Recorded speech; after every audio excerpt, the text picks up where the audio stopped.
This is Mission Control Houston. It has been an incredibly busy and whirlwind week for the crew of Expedition 34 on board the International Space Station. Their week got kicked off on Monday with quite a bit of cargo unloading from the SpaceX Dragon spacecraft that is currently docked with the International Space Station. The crew made quick work of getting all of this cargo and the supplies and scientific experiments that came up on Dragon unloaded within about 24 hours or so after Dragon first arrived. There was 1,268 pounds of equipment that came up. They got all that moved out. They're in the process now of moving back over 2,668 pounds of equipment and supplies and scientific experiments that will come home at the end of March, on March 25th, as Dragon makes a splashdown off the coast of Baja, California. Dragon also brought up 2 grapple bars that were removed in the middle of the week from its external payload trunk.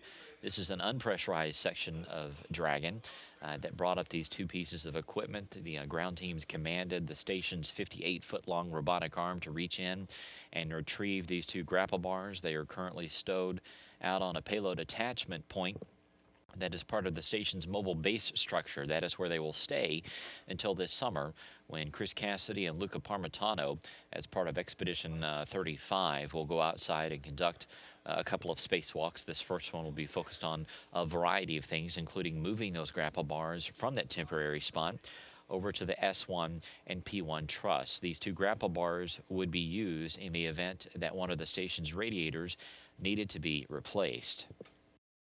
Dragon also took up an experiment called the coarsening in solid liquid mixtures experiment. This takes a look at how liquid metal solidifies and coarsens up in space. There's lessons to be learned in terms of how zero gravity affects that particular process.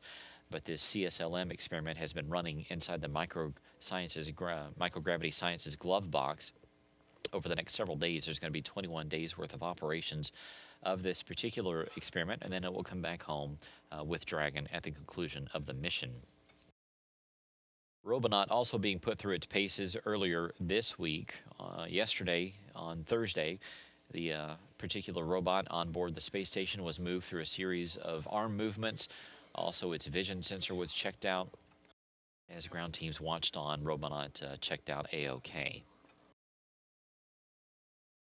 Also, Thursday and Friday were spent